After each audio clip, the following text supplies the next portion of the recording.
Obviously, you got the win over Luton. You're probably your biggest rivals in the league right now.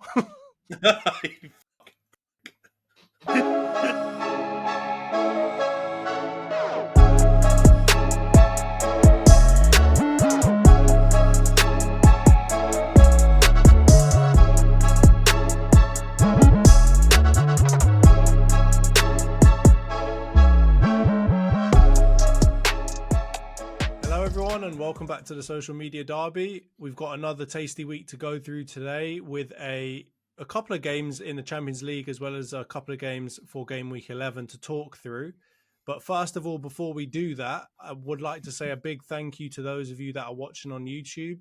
Please subscribe to our channel, like the video and share it if you can. We are a growing podcast and we do appreciate any engagement you can give us. And for those listening on any kind of audio platform like Spotify, Apple, please follow us and give us a 5-star review if you can. Anyway, Ant, how you doing, mate? It's been an up and down week for you, eh?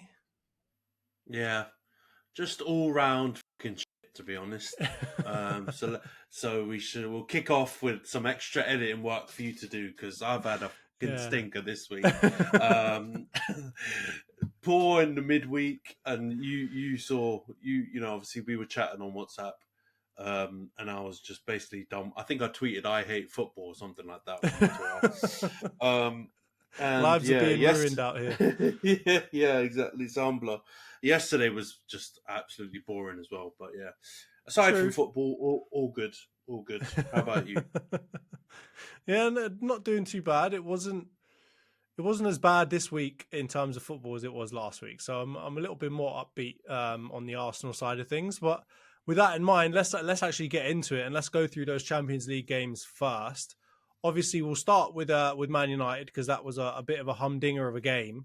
Playing away to Copenhagen, we met a couple of Danish fellas in the bar the other day, and they weren't Man Utd fans, and it felt like the FC Copenhagen fans definitely weren't Man Utd fans on this day as well. What did you make of the game? Obviously, 4-3 loss. It was a real squeaky bum time at the end, and you couldn't hang on to anything, could you? Nah, nightmare. And that was what the fans their tifo thing, innit, said the welcome to the theatre of nightmares. And it was hilarious because at the beginning, after the first 20-30 minutes, we were all over them. I thought we played, that's probably the best 20 minutes I've seen us play this season. And Højlund grabbed 2 goals, and I thought, you know what, we just might do something here. We might have a bit of a stress-free evening in Copenhagen. And then, things just completely went west. Rashford sending off. What did you make of that? What did you make of that? I've seen a lot of chat online that were not loving that decision. What did you make of it? Yeah, it was funny, wasn't it? Because you had Carragher and Neville and all these guys come out defending the refs, our refs, in after the last set of fixtures last weekend in the Premier League, when arguably they were making bigger mistakes than we saw in the Champions League games. But I thought it probably was a red. It was probably a bit harsh because he clearly didn't mean to do him. I don't think it was even a tackle. Like, he was trying to put his foot down to plant to shield the ball, and he happened to mistime it and put his foot onto the Copenhagen defender's leg. So I don't think it was malicious or anything like that, but obviously it could have really badly hurt the other player. So I get it. And in Europe, I think we just have to be realistic about this. Like handball, penalties and stuff like that in Europe, there's different laws and rules. So you just have to accept it. I don't think it was a howler. I don't know why everyone was going so big about, that's a disgraceful decision, that's never a red, blah, blah, blah, blah, blah. Because I think fair enough, it was a red. It was clumsy. I don't think it was malicious. It definitely effed us over in terms of the match because everything changed after that point. But I think it was more unlucky than anything. But I've got no problems with the red card. I have problems with how we played the after. Penalties, though. Yeah, so I think it's definitely a handball. The Maguire, which I don't know if it was for Maguire or Varane, but both of them are handballs. So I think their penalty was fine. I think, yeah, if we probably should have given away 2 pens for that, because they were like basically playing volleyball with the football in our penalty box. So that was shocking. And our one was probably a bit soft. Our one was more of a that you get in the Champions League, but you wouldn't get in the Prem, because I don't think the Copenhagen defender even moved his arm towards the ball at all, and it was quite close, proximity between Maguire and him when he headed it onto his arm. So I think we got away with one, really. So yeah, it's just one of those. People just need to use their brains and recognize that the rules and the referees are different across different competitions, and we just have to be a bit more careful. But yeah, no, my biggest problem wasn't the officiating necessarily in that game. It was more our reaction to the red card. Because if you're 2-0 up away and you get a red card, you should be able to hold on to at least a point, right? Like, I think losing it from that point, it just goes to further enhance our reputation of being the new Spurs and being big bottlers, because we've just got no character whatsoever. And yeah, I think we did deserve to lose it in the end, based on the total 90 minutes. But yeah, look, getting that first glimpse at the first 25, 30 minutes and how we were playing, it feels quite harsh. And that's why I was so down in the dumps at the end of the match and talking about hating football and fuck football and saying I had enough to you on WhatsApp. Because, yeah, we actually looked decent for once. And then, yeah, the way things went, it was kind of cruel. And now it looks like we're probably going to go out the Champions League. So yeah, all round, absolutely stinker of a midweek, and yeah, very painful week, I think. On that note, it looks like you could go out of the Europa as well at the same time. So, I mean, at the moment, where are you sitting in the group? We're bottom. We're bottom of that group. Sorry to rub that in. I just wanted to double check because I sometimes No. talk out my ass. But I mean, would you be? What would you prefer? bastard. I mean, obviously, number one is get through the group and qualify for the knockout stages, but it doesn't look like that's on the cards at the moment. So what would you prefer, to come third and get into the Europa, or do you want to just go straight out of it and just be able to concentrate on the other football that you've got to play in the Premier League and elsewhere? Yeah, it's a strange one. I think obviously first choice is get through the group in second. But it's not even that clear cut, because let's be honest, man, I don't want to be in the Champions League to just fucking lose to Copenhagen. You know what I mean? What's the point of that? What's the point of being in the Champions League if we're just gonna? We can't even beat the shit teams. So why be in the Champions League? We're literally wasting a spot. Give it to someone who'd actually give it a go. You know what I mean? Imagine if Villa are in the Champions League, they'd probably give it a right good go. Even Brighton are, beating Ajax in the bloody Europa League as well. So I don't know. I even going through, what's going to happen? We'll just get knocked out in the next round, because I really, really doubt we'll beat anyone in the first knockout round anyway. So I'm of the mindset, just get us out of Europe altogether. We don't deserve to go through the way we've played, and yeah, going in the Europa League, you obviously saw what happened to us last year in the Europa League. It kind of happened to you guys as well. It's one of those ones where, yeah, you either look at it and kind of dismiss it, which a lot of people criticize, or you go all out.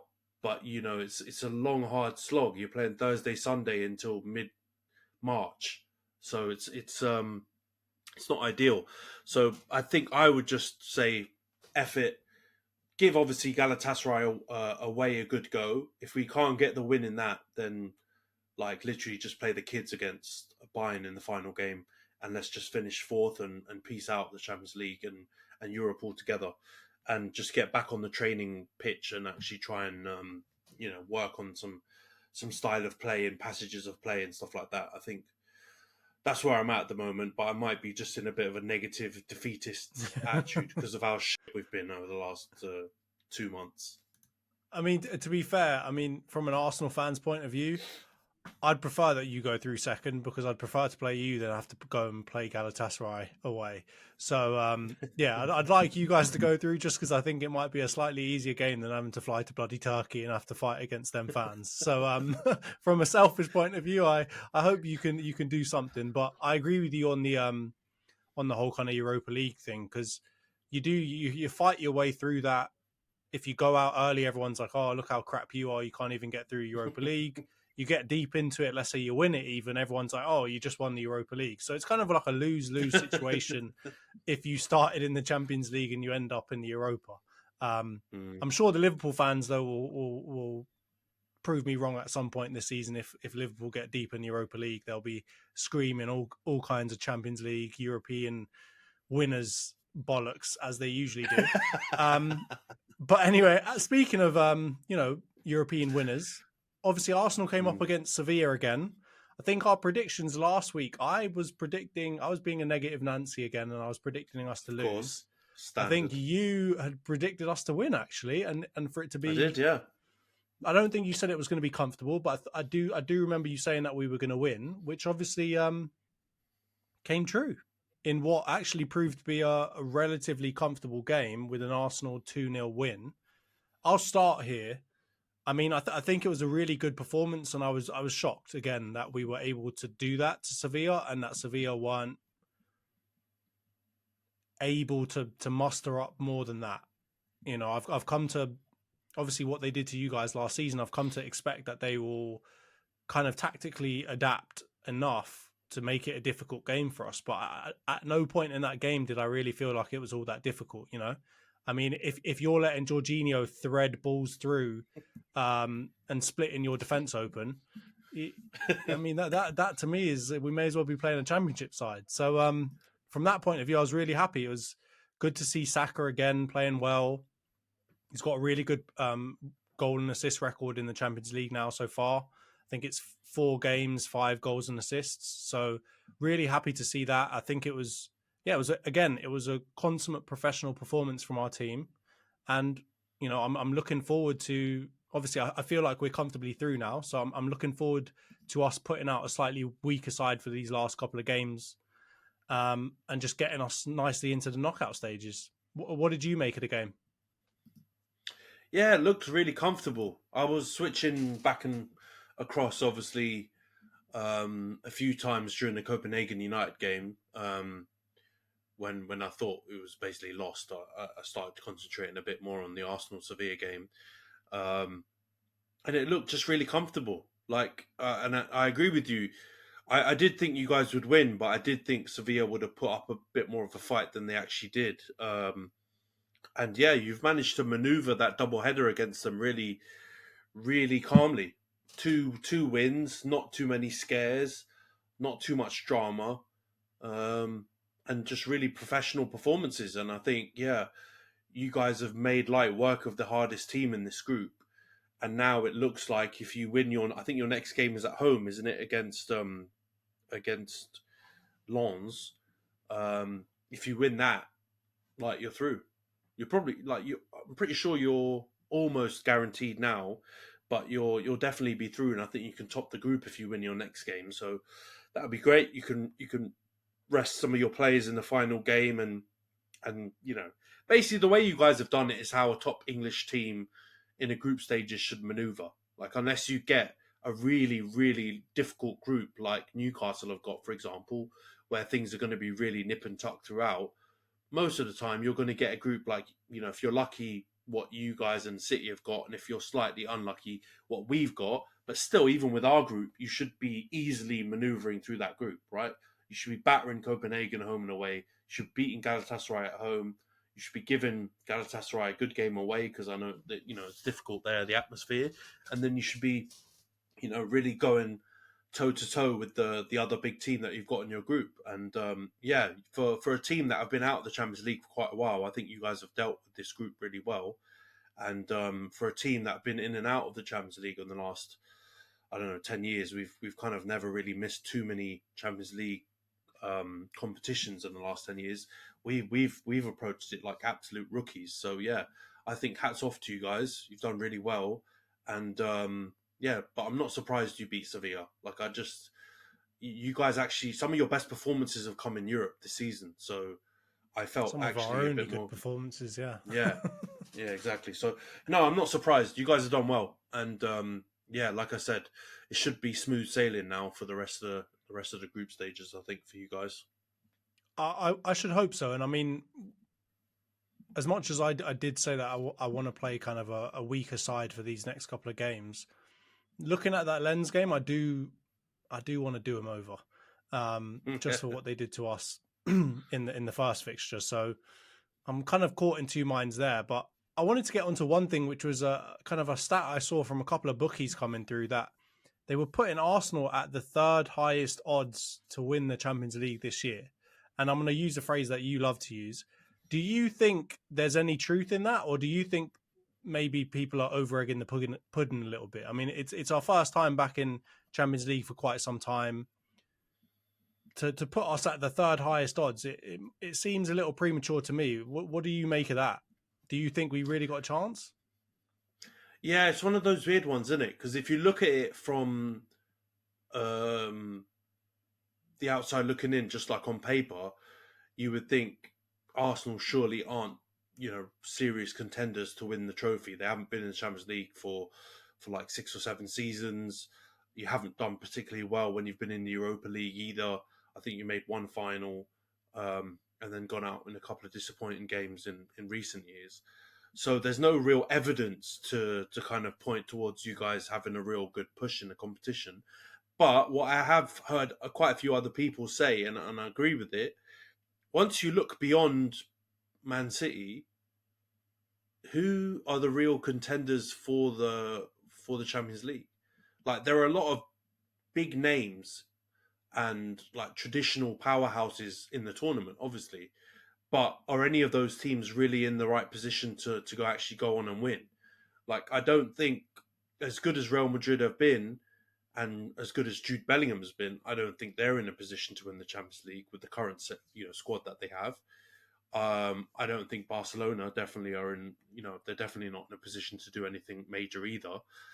The Italian teams, I know they did quite well last year, but from what I saw a little bit of Napoli's game earlier today, and they look like they've regressed from last season, and they were by far the best team in Italy. Maybe Inter, I think they're doing quite well.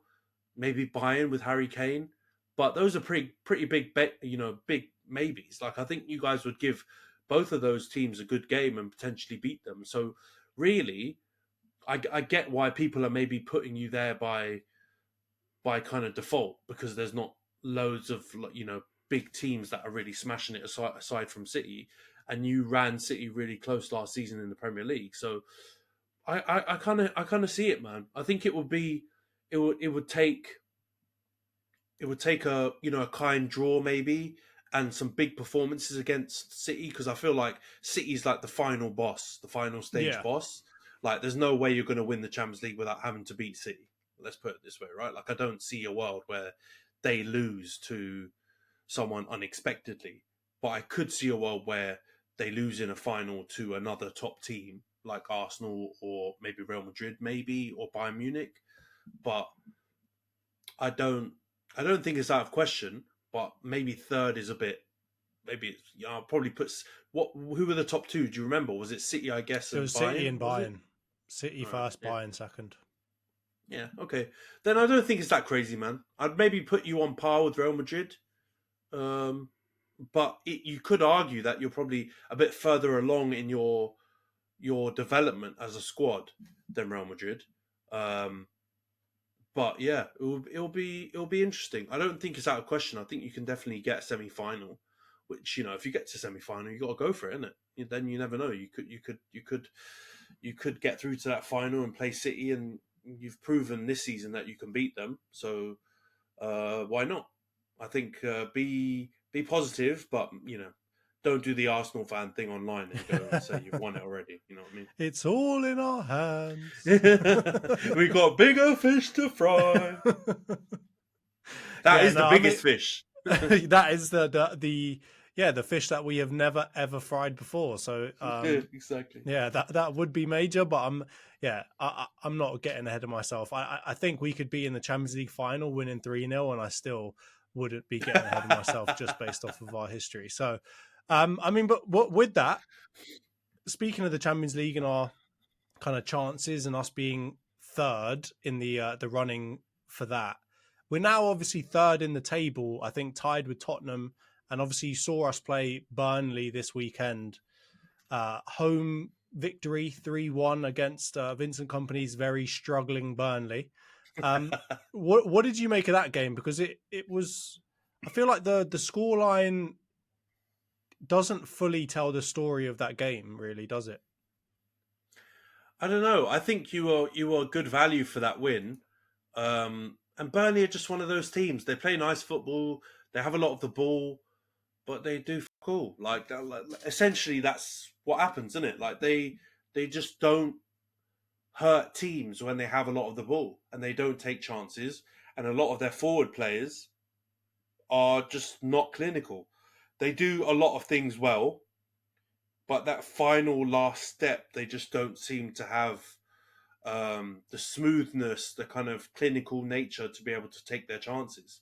And while we're talking about this, like big up to, is it Lyle Foster, their South African striker who's opened up about suffering with mental health problems, and he's taken a few months out of the game. So big up to him. Like if he was there, from what I've seen of him, he's a pretty decent striker. So maybe he would have caused some more problems than their forward line that they put out against you. But I didn't think you guys played amazing, but I think you did enough to beat Burnley at home. And I think the way let's be honest, man, both of our games this week stank. They were not fun games to watch. Like your one was slightly better, but essentially both of our games were skippable. Like if I was doing the match of the day running order, we were talking about it. I'd put our games near the back of the pile. Right? We just saw the Chelsea Man City game. Yeah, especially that was game of the season. Right? Like our games Yeah. have been absolute shit compared to that. So I think you guys deserve to win, and Burnley are like, we're gonna have to disrespect them like we have been Luton and Sheffield United. They're fucking crap, man. So like the way you dealt with them was how you should deal with a team in that position in the league. And I thought you guys were comfortable. I don't think there were like any major standout performances or any major real stinkers. But I don't know. What do you think? Well, I was going to say this because obviously, I mean, we saw Trossard score again. He seems to be coming up with kind of important game goals for us whenever he comes on. I'm looking more and more happy that we didn't get Mudryk every day. Every time I see him come on and put in these performances that he's been able to put in. So good goal there. I'm glad that he didn't completely knock himself out because he did look like he was going to have a fight with the post. So it was good to see him get up after that. Other than that, I mean, the second goal, the Saliba header, goalkeeper's basically non-existent. I mean, as much as we talk about like Raya and some of our goalkeepers and not being able to command the area, Stafford, mate, what were you doing there? Because Saliba literally just Trafford, sorry, like Saliba literally just stood there like a scarecrow, and he didn't do any. There was no like juking. It wasn't getting past people or nothing. He just stood there and headed the ball into the back of the net. There was literally no challenge from the keeper, and it was so close to the keeper's line that you'd expect him to come out and, I don't know, do an Onana and just punch people in the face. Because really that goal was just too easy.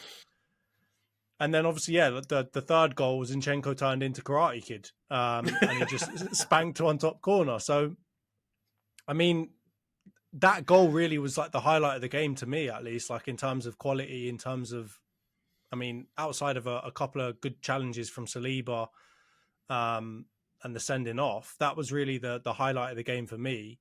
And as much as you hate to say it, I feel like Zinchenko was probably the standout performer there because he was really good throughout the game, 100% pass accuracy, scored a great goal, won a lot of duels, which he usually doesn't do. That's usually the side of the game or the side of the ball that he kind of fails at most.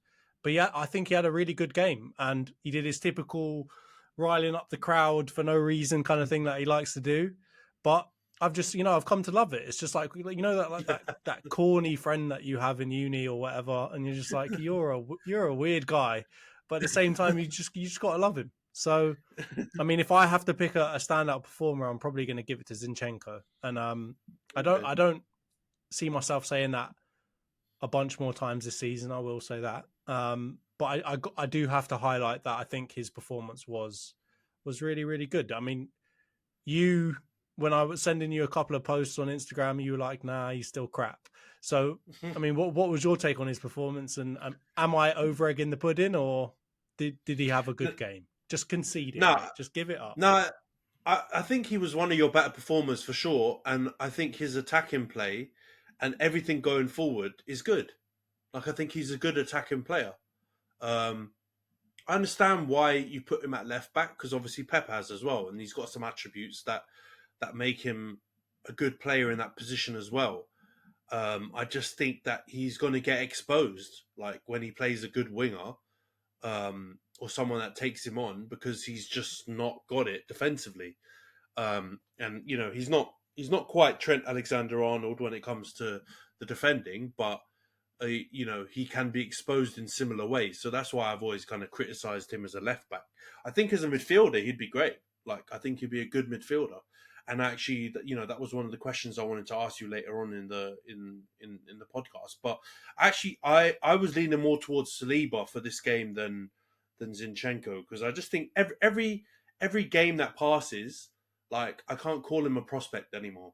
I'll keep trying. And when you guys in the group stage in the group chats will say, Saliba this, and talk about him with like the real Don Dadas of the centre back history of the Premier League, I still will wince a little bit, but I can't call him a prospect anymore. Like, he's the finished article. He's the real deal. And I think, just like everything he does just seems to be very calculated, and he just doesn't ever lose his head, and it just seems like he's always in control. And you need centre backs like that, especially if you've got a bit more of an aggressive one next to them, like Gabriel, who I also rate him more and more every week. But Saliba's he's just got it, man. And I do think it's the handing over of the baton from, Van Dijk was the last defender like that in the league that we've seen. Saliba, I think, will be the next one going forward. So I would edge it to him, but I think Zinchenko played well. I think Trossard always scores. Like, he doesn't normally score beautiful goals. He scores like a lot of ones that come in. He kicks it off a lot of people's asses, yeah. Yeah, exactly. He scores the goal like Haaland scored, his second one today, where he ass-cheeked it into the goal. He scores those kind of goals, you know what I mean? But he's effective, and he's a really good player. So, what about the worst performers, though? Because we did have a little conversation. I don't think there were too many like stinky performances, but do you think there were any bad There's ones? one that stands out in my mind because he spent about 5 minutes on the pitch before he got sent off. So I might slyly have to give it to Vieira, just because he came on for 5 minutes and then did something that some people might call reckless and dangerous and got himself immediately sent off. And I think to summarize it, it was like, you can see there's a replay where it happens. The referee starts to reach for his back pocket, and you just see Rice, just like his hands slowly reach on his head, and his shirt comes up to wipe his face, and that just kind of like summed it up for me. I think Vieira's had, like, I don't want to say this, but he's had somewhat of a renaissance, because he was quite poor last season and he's been a bit better this season, right? So not a renaissance properly. It's not like a Xhaka level comeback, but he's been much better this season, and he hasn't been drawing as much criticism as he was last season. So it's sad for me to say that, but just for the pure fact that you came on, got sent off immediately, I'm gonna have to give him kind of donkey of the day for that one. But if I was choosing people that were on the pitch for a little bit longer, it would really have to be between, I think Havertz wasn't great. I mean, he seemed to be getting swarmed quite a lot on the ball, and he did miss, not an easy header, but like he did miss a decent chance that he had in the air. So I think I'd probably have to give it to him if it was for people that were actually on the pitch for a decent amount of time. But just for the pure fact that Vieira wasn't on the pitch for a long time because of his own stupid decision making, I'll probably have to give it to him. Yeah, fair enough. I was telling you before we started recording, like I just completely forgot someone got sent off in that game. Like it was even that sending off was not memorable. You know what I mean? That's how shit the two games were for our teams this week. Like even the sending off wasn't dramatic or memorable. It was like the most like whatever sending off. Like I did want to ask you on that because I did see some chat on the timeline and some people, saying it was a soft red card and it wasn't really. I'm guessing from what you've just said, you are not outraged by the decision, right? I'm not outraged by the decision, but I will say this, right? He had his studs up. Yeah, this is ref watch. We can have a little counter in the corner about how many times I dissed VAR and how many times you dissed them. But he went into the challenge with his studs up, and of course, as soon as that happens, if he gets anywhere near a player, apparently today that's a red card. I just want to ask the question: is if I do a kung fu kick 2 meters away from the closest defender to me, am I also being reckless and dangerous? And do I also need to get sent off because he didn't make contact with the guy at all? Like he literally didn't touch the man. It wasn't the greatest technique to challenge someone with, but he didn't touch him.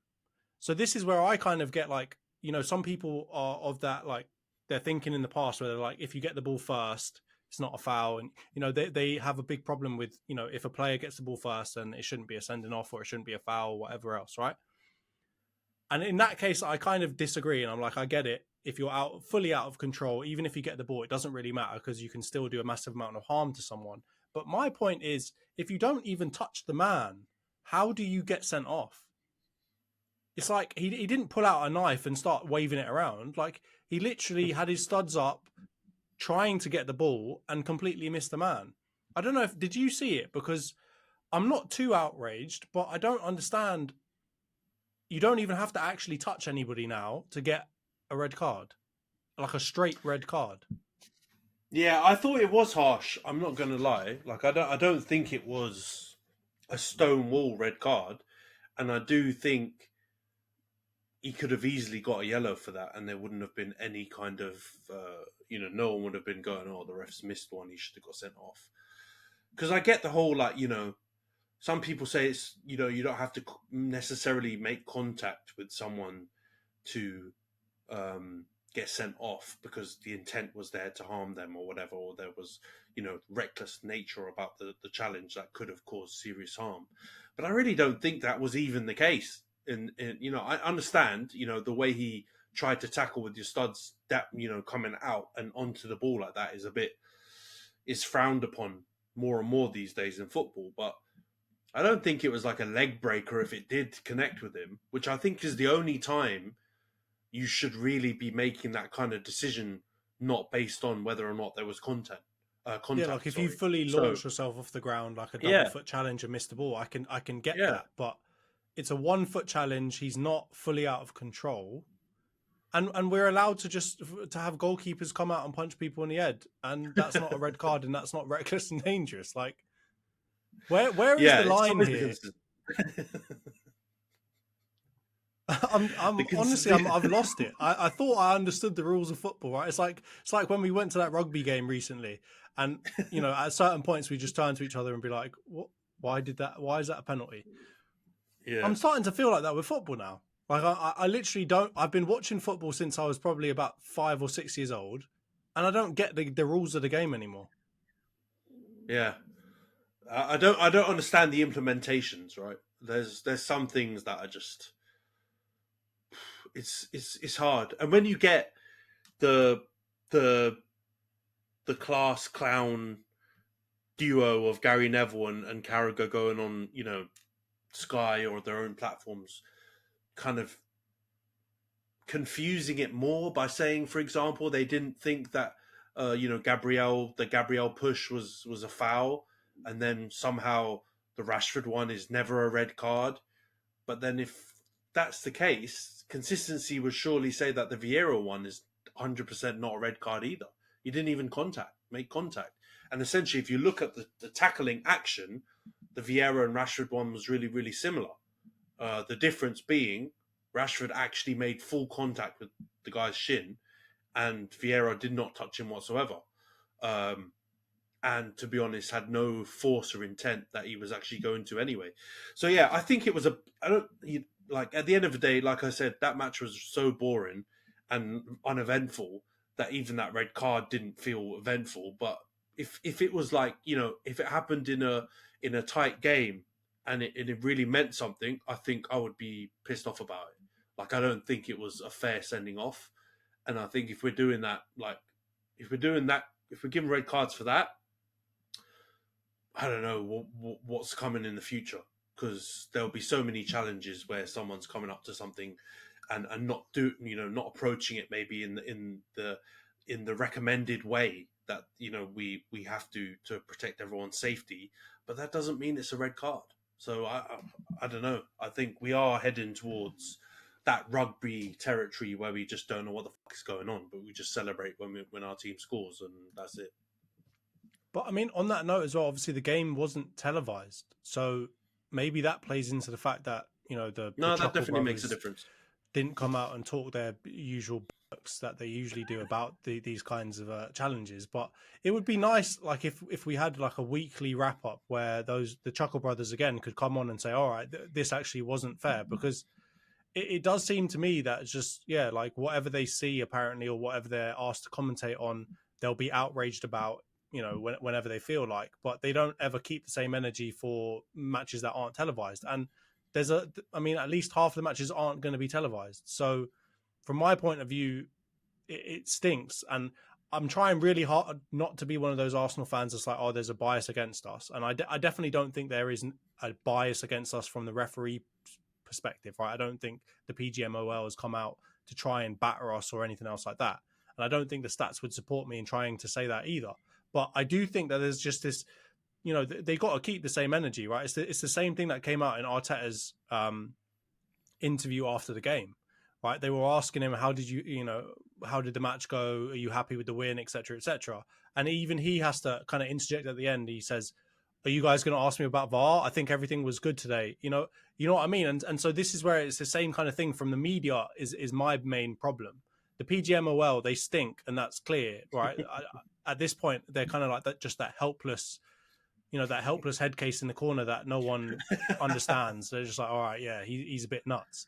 But from my point of view, it's the media that have been making all of this 10 times worse. They've been going in on managers about, outrage about all of these things, and then fucking off other managers because they say, oh, that's the game, mate. Like, shut up, man. Mate. We saw you at Celtic. We saw you complain about refs, and now everyone's fucking you off because you say, oh, back in my day, you wouldn't say anything to the refs. Shut up, man. Mate. Get out of... And Gary Neville and Jamie Carragher, can you go up for a breath of fresh air and, evacuate his arsehole for a minute? Because I'm getting sick of it. And the media bias is just so strong and so heavy already on this product. I can't wait for Tottenham to get real Spursy again and for everyone to be like, oh, he's not so good. Oh, get him out. He never knew what he was doing. And all that they're going to be saying when that inevitably happens. But yeah, it just generally it stinks to me. But yeah, I'm sure you got more questions, so you can move on if you want, because I'm about to get real deep in my bag right now. Yeah, if this ain't deep in your bag already, God help us all prepare the listeners for what's to come. But no, the next question I was going to ask was around the Zinchenko point, because he obviously had a good game, and a lot of the good work he was doing in this game was going forward. Now that you have a bit of a sticky situation in midfield with Partey, there's rumours that Partey now wants to leave, and he's actually other rumours that he's actually now like under arrest or something, and then there's what Arteta says that he's just injured. But anyway, that's a conundrum. Then you've got Odegaard who's actually injured right now, and so in midfield you've got a bit of a gaping hole that you're currently filling with Jorginho and Havertz. Now, do you not think it's worth maybe shifting Zinchenko into midfield alongside Rice and Jorginho potentially, and then just using the Pep model with 4 centre-backs in defence, with Tomiyasu shifting to left-back, White coming back into right back, and then going with that, because I actually feel like you could maybe play more of the style of football you're looking to play with Zinchenko in midfield, or do you think, look, let's keep him at left back? That's what we've been doing before, and that's the best approach. Because I'm definitely leaning towards the midfield shouts. You know how everyone says with Trent they should just play him in midfield. I actually think it would work for you guys, and it would be a good option. But what do you think? Um, it's a difficult one because really, like, availability will dictate whether we end up trying that. My initial reaction is just to say no, don't do that, because I've already seen enough experimentation this season. I don't really want to see too much more, to be honest with you. I just want to get back to a winning team and just rinse it until we can't win it with it anymore. Which I know is obviously not always the best option to take, but I think he could do a job in the position that Xhaka kind of vacated, right? Like, I think Yeah, he would probably exactly. do a better job of what Havertz tries to do, unsuccessfully, I might add. But I'm not sure I'm fully sold on him actually doing that yet, because the one thing that Havertz does offer is a little bit more physicality. And Mm. I'm starting to see it more and more over these last few games, especially with the challenges he was putting in against Newcastle. And, like, even his aerial ability, I'm starting to see more and more value in that. And I think just starting with Zinchenko in that position, even with Rice behind him, I'd still be a little bit worried if we had Zinchenko and Odegaard going forward from kind of like a high pressing kind of defensive standpoint. I don't know if that really, and it's shocking to say, because Zinchenko is supposed to be a defender, so you'd expect him to offer a little bit more on the defensive end, but I just feel like there's not enough to him to really fulfill that role properly. And I'm starting to see some value in what Havertz does off the ball, that I'm not sure he would be able to replicate. So I'm going to stick to, like, it's an option to go for if availability really dictates it, but I don't really want to see that kind of experiment happening. It could be a good thing to maybe roll out in these last couple of Champions League games, but I'm not sure I want to see it fully in the Premier League yet, especially when we're sitting in third, a couple of points off Man City. So yeah, we'll have to wait and see now. And if things get worse, then maybe I can be swayed. Yeah, it's interesting though, because I get it. He hasn't really done it for you guys, but he did do it for City. He does do it for Ukraine. So it's not like a totally crazy experiment. But I understand you've gone through quite a few different Arteta experiments in this initial part of the season with different players in different positions. So I understand why you'd want to just try and settle on kind of a standard team now and try and push ahead with that. But yeah, depending on how your injury situation goes, I really think he could fill in that kind of Shaka role that you haven't had someone yet kind of step into this season. So yeah, it's interesting. I mean, if he keeps putting attacking performances like that in, then I think Arteta will have a tougher question to answer. But yeah, I hear you. The other thing is, now obviously we're coming to another international break, the last one of the year, thank God. And we're at kind of a bit of a natural breaking point to look at how the season's gone so far. I actually think you said you're a couple of points off City. I actually think you're just 1 point off City. I think, if I'm right, I think City have got 28. You guys and Liverpool have both got 27, and Spurs have got 26. So you're doing pretty well. You're only 1 point behind them. I know last season you were ahead at this point. You were kind of already starting to take the lead. But how are you feeling about Arsenal's season so far? 1/3 of the season down. I know the performances haven't been spectacular, but surely you got to be Yeah. pretty happy with where you guys are sitting. Um, I am pretty happy with where we're sitting. I'm just glad that City haven't been able to run away with it yet, and obviously happy that Tottenham are not doing so well, in these last couple of games. But no, I'm happy with how things are going. I do think that we haven't been great from a performance standpoint, as you said, and that's the part that kind of worries me. But the part that I'm maybe most excited about is that we've got, I think, the best defensive record in terms of letting in goals this season so far. And that, yeah, that makes me happy. I think we're joint with Liverpool. We've only let in 10 goals so far this season. I think, from that perspective, I'm pretty happy that even though we're not putting in great performances, we're able to be a little bit more solid at the back. And I think that's really been the key to us getting as many points as we've had as we've managed to get so far. But I can't say I'm ecstatic, just because obviously what happened last season, I do feel like we might have missed the boat a little bit. That might have been one of our better chances to win the league. I don't know if it's going to be as clear cut this season in terms of us having that kind of chance to win the league. So from that perspective, it's all relative. If we look at last season, it's a little bit disappointing, but based off of the performances that we've had this season so far, I'm pretty happy with where we're standing. From an availability standpoint, I'm not super happy with all the injuries. Obviously, we're not the only one that has to deal with those. Obviously, a lot of other teams right now, Newcastle, you guys, a lot of teams have got injuries right now. So I'm obviously, cry me a river, right? But from that point of view, I'm not all that happy. If we had a fully fit squad, or if we at least had, Gabby Jesus, and we had a couple other players back, and, we didn't have Partey out for such a long time, and, Timber, if we had a couple more of these players, I'd feel a little bit more comfortable with where we are right now. But even Saka, like every game that he plays, I'm worried for him. I'm thinking this is it. You're going to get injured this time. And he just somehow manages to come back the next week. And I think Arteta needs to seriously consider giving him a proper rest soon, because I know that obviously we've got the international break coming up, but I do think that even then Saka needs a bit more rest than that. So from the availability standpoint and where our squad's at, I'm not super excited about that. Obviously, we've got players to come back, but from that point of view, I'm not all that excited about our chances to win the league this season. It doesn't seem like City's having as many problems like that, but maybe it's just because their squad is kind of so much more filled out and established. But yeah, I'm not sure about you, but that's kind of how I feel at the moment. It's like we're not terrible. We're not too far off the top. We haven't let some massive gap open up, but at the same time, we've got some challenges that we really need to overcome, and that will probably prove to be really difficult for us this season. Yeah, no, I hear you, man. I think it's natural, isn't it? Because you guys, the expectations have gone up.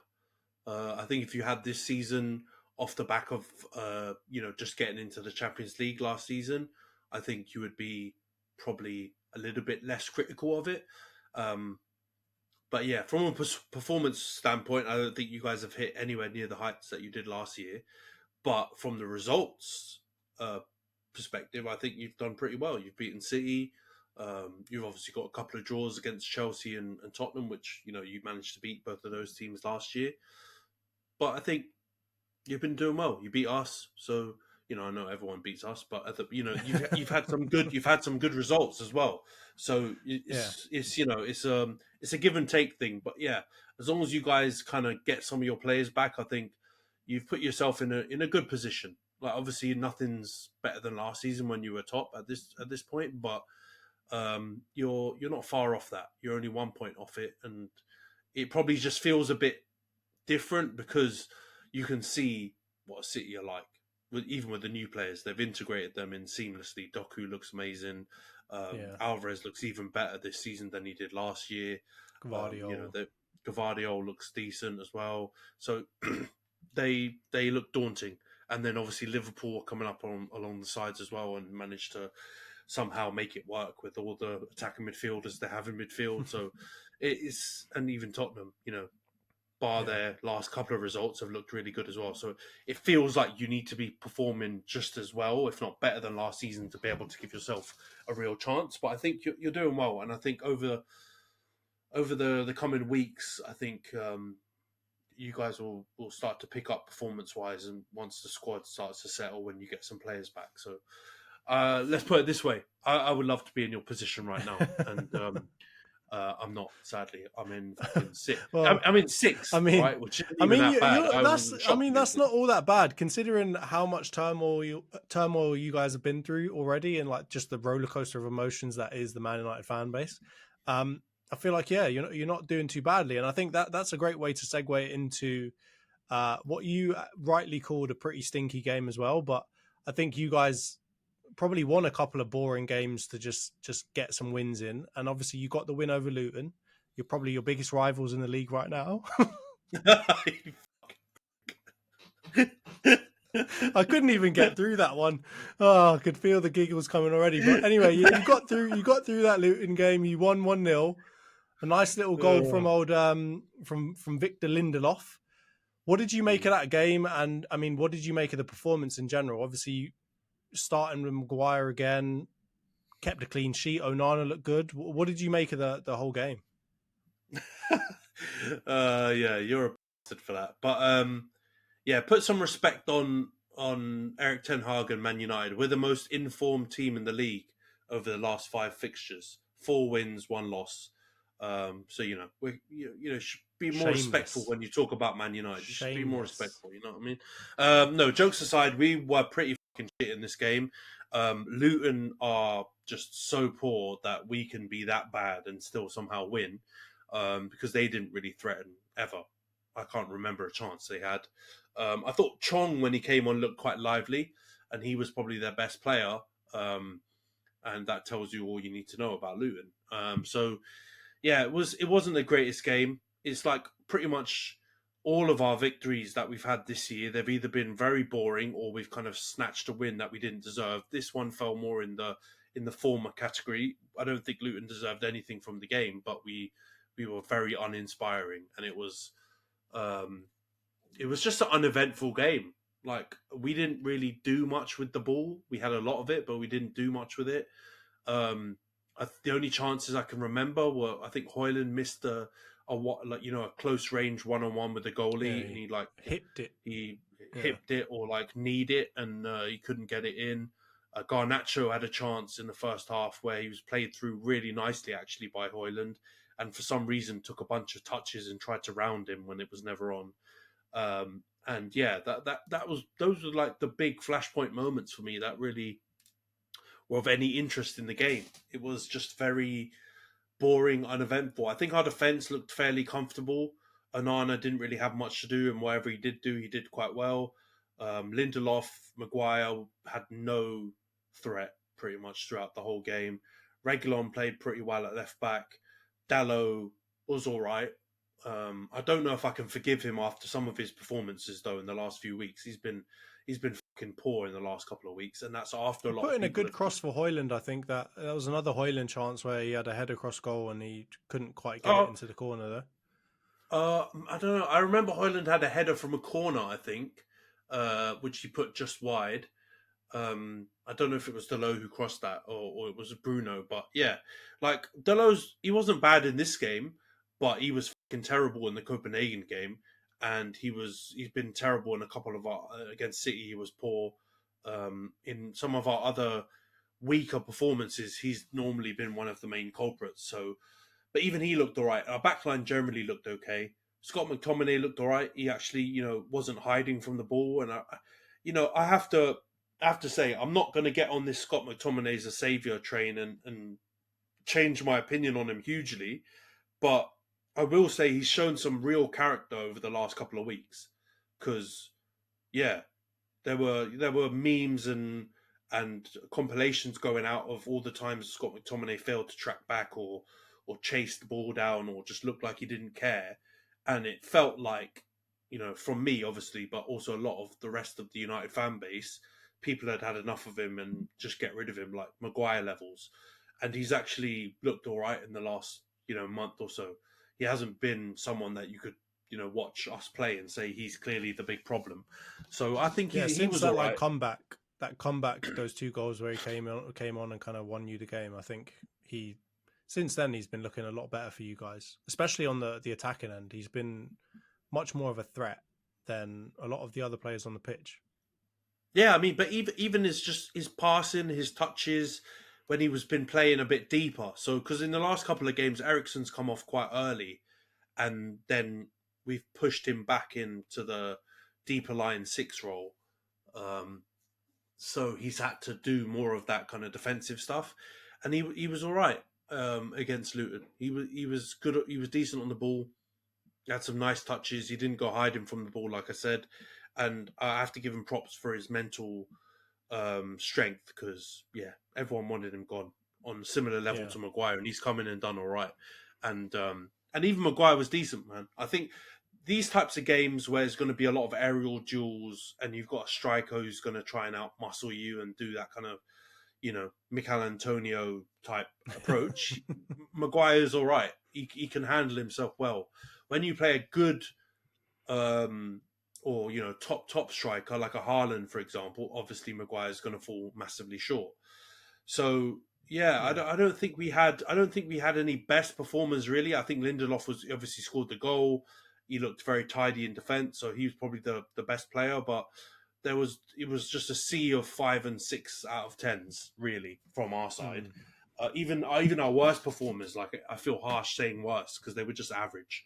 Højlund was decent, but he missed that chance. Even the header, I think he should have scored. But he's doing the right things. He's getting into the right places. He's making the right runs. Good movement. We haven't had a proper striker for a little while. So we've always had we've had a lot of like hybrid strikers or, strikers coming into their final years like Cavani and stuff like that who didn't quite have all of the movement that, he did in his younger days. So we're kind of getting used to playing with the striker. So I think it will click for him. You can already see it clicking in Champions League, where obviously games are a little bit more open and they're not quite played with the same level of intensity as the Premier League. So I think he'll get there, but at the moment it's not quite clicking for him. I don't think Rashford was amazing. I think Garnacho obviously had a chance and he kind of spurned it. But having said all of that, I'd still keep playing those three up front. It's not a case of get them out of here. They were poor and they missed chances and they're stinking it up. Even Rashford has made incremental improvements over the last couple of weeks. He hasn't looked amazing, but he's not stinking it up royally like he was like a month ago. So it was just one of those games. Like I'm not surprised it wasn't televised. Like I wouldn't have televised that either. It was an absolutely poor game.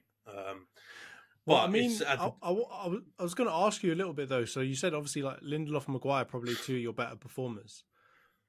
He's made a decision again not to start Varane, and so I mean he's still in the squad. He was on the bench, didn't come on. I mean, what do you make of this? Because there's obviously a lot of rumors going on that like he's fallen out with Ten Hag, and I mean it's a club that has a lot of leaks anyway. So. What do you make of it? Do you believe that there has been a falling out between them? Do you want to see him back in the side? How desperate are you to see him make an appearance for you? Because he was one of your better players before he kind of got his latest injury. Yeah, so it's a weird one because he's been on the bench the last couple of weeks. He came on against Copenhagen, obviously after I think. Was it Rashford? Oh no, after Evans got injured. So, to be honest, he was fucking abysmal in that Copenhagen game. It didn't look like he was trying actually at some point. So that wasn't amazing. But yeah, something's obviously happened. Like you don't not start Varane after last season. I thought he was one of our best players. And although we got spanked for 7, by Liverpool, and we got spanked to 6 against City, and we had some really bad. Big, heavy defeats. I think generally he was one of our best players, and I think that defensive unit of him and Lisandro Martinez was one of the better, defensive pairings in the league. But something's obviously happened. He's obviously had a falling out. There's rumours that he was very upset to not be in the starting lineup for the City game when we went with the Maguire and Evans duo. And to be honest, I understand. I would be livid as well. Like Evans is 36 or 37 or something. Maguire's basically 1 foot out the door, stripped of the captaincy. I was one half of the, one of the best defensive duos in the league last season. I've won X amount of Champions League, World Cups. I'm Varane. Like, how can you not start me? But I don't necessarily, from everything I've heard about him, I don't think he's got that type of ego and that kind of approach. So it's a real head scratcher. And I can't understand how you can argue with him. He just seems like a decent bloke, you know what I mean? So I don't really know what's going on there, but something obviously has, because you wouldn't be playing Maguire and Evans and now even with Evans injured, Maguire and Lindelof before Varane. Like I can't fathom a world where that would happen. So something's obviously happened. Either like Ten Hag has had enough with him because he keeps getting injured, which I think is a fair kind of feeling to have, because it's obviously got to be frustrating if he's always out. Or they've had some sort of argument about something. And yeah, I honestly think if Ten Hag makes it to the end of the season, I think in the summer we're going to see like a real reshuffle of our playing squad, because quite a few players have obviously had fallings out with him. Quite a few players have underperformed this season already. So I think if Ten Hag gets his way and he's still there, I wouldn't be surprised, to see Varane go, maybe Casemiro go. Obviously, Sancho's going to probably leave now in January. Wouldn't be shocked to see Antony leave. I wouldn't be shocked to see a bunch of players leave.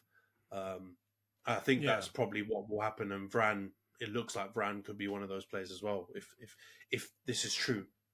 Well, I mean, especially with obviously the Ineos deal, I mean, for 25% of the club and apparently control of all kind of footballing operations, it looks like that's set to be announced pretty soon. Do you think that will play into some of these kind of widespread changes that your club will be looking to make next season?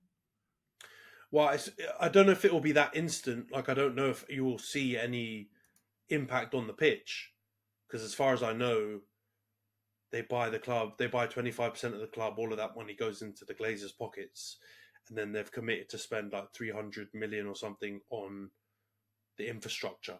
And I don't know what that means, because if that means training ground, stadium, then that 300 million will be eaten up straight away, and you won't see any of it for transfers or anything else.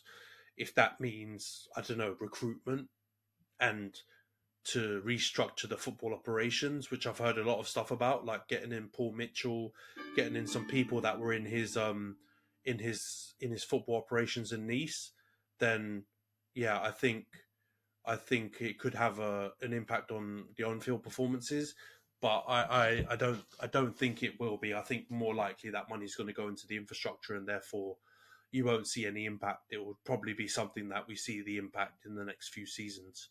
But surely, But if they're going to be in control of the footballing operations, that includes obviously transfer making, right? They're going to bring in Paul Mitchell. Um, I'm assuming to get players in and to figure out kind of squad planning for the next however many years, right? So, sure, I don't know how this deal is supposed to work, but surely if they come in and they're in control of football operations, even if that money that they've kind of set aside does go to infrastructure of the club, surely they will be proposing deals to the Glazers. Surely they will be kind of influential in the decisions that you make in the transfer market, right? yeah, I think they will. I don't know how much that will impact, like I said, this season though, because obviously we've got January. Traditionally, we don't do loads of deals in January. I don't know how much of an impact we'll have on our performance this season, but who knows, man? Do you think it could have A an lot of impact things are happening. on how you behave in the transfer window next summer, though? I think so. I think so.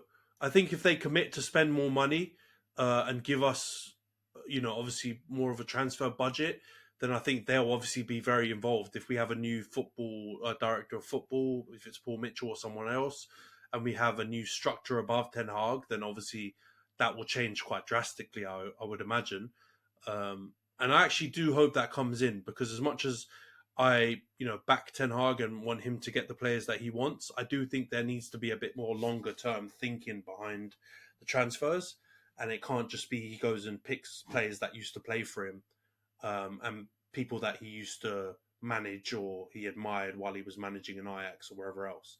I think there needs to be very clear thinking and approach to the whole process, and you would hope it would start as early as possible. And I think probably next summer is probably the earliest it can happen, right? Like, I think even then you might not see it properly. You might see it kind of Yeah, in process, kind of how Chelsea were. Let's say I yeah, think this last summer was their first proper summer with their structure that they wanted, and they were all over the place. yeah. It So was a you wild might see summer for them. you might see something similar with us. and the fans will have to be patient and not expect us to go and buy these amazing Moneyball signings straight away. It might take a bit of time for us to work out that process. Well, I mean, one other thing I was going to ask about that, and there's been a couple of things I've been reading around this, is obviously there's been stats coming out recently about Ten Hag. Obviously, someone's got hold of a Ten Hag stat, and it all focuses around the fact that he is the first manager in your club's history to win 30 out of his first 50 Premier League games. He's also taken more points in those games than some other pretty big managers in the league right now. So Jurgen Klopp, Arteta, I think he was above both of those in terms of the number of points that he'd taken from those first 50 Premier League games. But I did hear a couple of rumours that, if Ineos come in and they are in charge of football operations, they might even look to switch up the management. So how do you think that whole dynamic will work? And do you think that Ten Hag deserves to stay when Ineos do come in? Obviously, it depends on the next however many results, but based off of that stat, do you think that he deserves to stay when Ineos do come in and start controlling your football operations? Yeah, so I mean that's an interesting one, because the way everyone talks about Ten Hag, you would have never believed that stat could be possible, right? I think last season people probably didn't go as big as they have on Ange, but people were given Ten Hag a lot of props for managing to get third, winning the Carabao Cup, going quite far in a lot of the other cups, and were kind of calling him out to be, our next long-term manager, which was probably a bit premature now if you think about it. But I think equally a lot of the criticism that he's faced this season has been the same kind of thing. Like, I understand where it comes from, because we've had some poor results, and even poorer performances. But if you look at things from a bit of a macro, perspective, 30 wins out of 50 is good. More points than Klopp, Arteta, within those, at those same time periods. I don't think he's had a terrible start to life as a United manager. I do think he's had an awful lot of crazy shit going on around him, some of which he's created. I would definitely agree with that. Last season, I was one of those people that was like, Ten Hag's been dealt a tough hand. He's had all of these dramas, and he's dealt with it really, really well. And at that point, I didn't think he was really an architect of any of those problems that we had at the club. But obviously, this season, it's obvious the Sancho situation he's heavily involved in. It looks like this Varane situation now. You've had other, prominent members of the team get, in trouble. Rashford, obviously, Antony's situation, even worse, Greenwood's situation. There's things that have been going on that he's either made questionable calls or kind of made worse than they are. So I think it's hard to imagine us swapping and getting a new manager. Definitely not this season. I think he's got to see it out until the end of the season, and if we manage to get top four or something, then I think you've got to continue with him. But I think that's just my perspective. I think the reality is, if there's new ownership that come in, even if Ineos has taken over 25%, effectively, if they take over the football operations, it's like having new owners, isn't it, really? If you think about it from a football side. Generally, what happens when new people come in? They want to get their own man, don't they? So I think if he does last until next season, I wouldn't be shocked if he was like the first manager sacked after 10, 15 games if things don't go very well, because, yeah, I believe there's probably some truth in that stuff about Ineos wanting to get their own person in at some point. I just think they might give him a bit of time first. But, yeah, man, it feels odd to say, but Ten Hag has actually had a really, better than decent start to life as a Man United manager, and he's managed to get a lot of victories out of his first 50 games. I think, I hope we can just develop more of a style and get a bit more like stability and peace, and less kind of batshit crazy Rashford's brothers getting arrested this week, someone else is getting arrested that week, and all of this kind of scandal FC, which we've kind of become. I think if he can manage to do that, then like he was at Ajax, where there wasn't many scandals and crazy shits going on. He managed to do really well with them. So, yeah, let's see, man. Let's see. It's hard to say all of this after losing 4-3 to Copenhagen and beating Luton 1-0, though, right? You know what I mean? It makes me feel like I'm a fucking idiot. I mean, I think it probably bodes well for him that I've also heard that Ineos want to come in and kind of get rid of a lot of the figurehead players that you've got in your squad right now.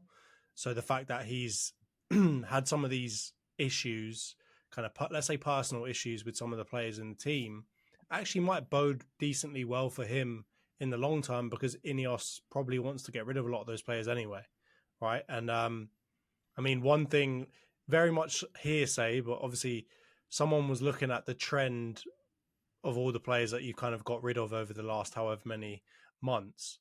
And the main trend that really stands out is that they've all got very large wages. So it could be a good thing for him if Ineos come in and say, you know what, get rid of all of those guys, get rid of all of the people that could possibly be leaking all of this stuff to the press. We'll start fresh.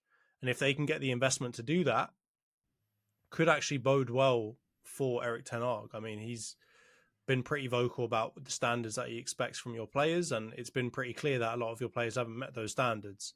And I think that's part of the reason why he's had so many issues with a lot of the players in the squad, is that, they were used to, I'm not going to say lax control, but they were obviously used to a lower standard of, expectation in terms of how they behave, both on the pitch and off the pitch, than he was coming in with. So that might bode well in the long term. But I definitely think it'll be interesting to see if he can turn it around for these next, 25 or however many games left in the season there are, and get you a couple of deep runs into some sort of cup. You never know, that there could be a Ten Hag long-term vision. And obviously with a good director of football, Paul Mitchell, if he comes in, he's got a proven track record of doing a pretty good job there. So you never know if Ten Hag can stick to his actual job of managing the club, and have somebody else come in and think of the long-term vision for the club. I'm sure he could do a better job than he's doing now, which, as you said, and from that stat, he's already doing a pretty decent job in comparison to some other managers. So it'd be interesting to see, and I'm sure we'll discuss it a lot over the coming months and seasons. But I think we'll probably wrap it up there, Ant. Big thank you to you as always. The games haven't been the most riveting this week, but obviously appreciate coming in and discussing some of these things. Here's to praying that refereeing decisions will get better. Hasn't worked for the last, 3 months, but that you can always hope. No, it's never happening. Never happening. They're going to be until the end of the season, when we, I think what we'll see at the end of the season as well, you'll see a big change to VAR, because like this season we've had so much scandal and every week talking points, even more so than in the past. I think you're going to see some big changes come into play, and I think it will be right as well. They're welcome. I think it'll be changes, it'll make the game better. So yeah. Let's see how it goes. And big up, Jonts. Thanks for hosting this week. And cheers, thanks mate. for everyone for tuning in. And last thing I'll say on the refereeing, let's just hope, even if there aren't major changes, that Anthony Taylor never gets to ref a Premier League. Oh, he's so poor. He's so rubbish, man. He's so rubbish. Get that shiny-headed blend off of my screen. I never want to see him do that again. All right, we'll wrap it up there. Thank you, everyone. Cheers, Ant. Cheers, Johns. Cheers, everyone. Take care.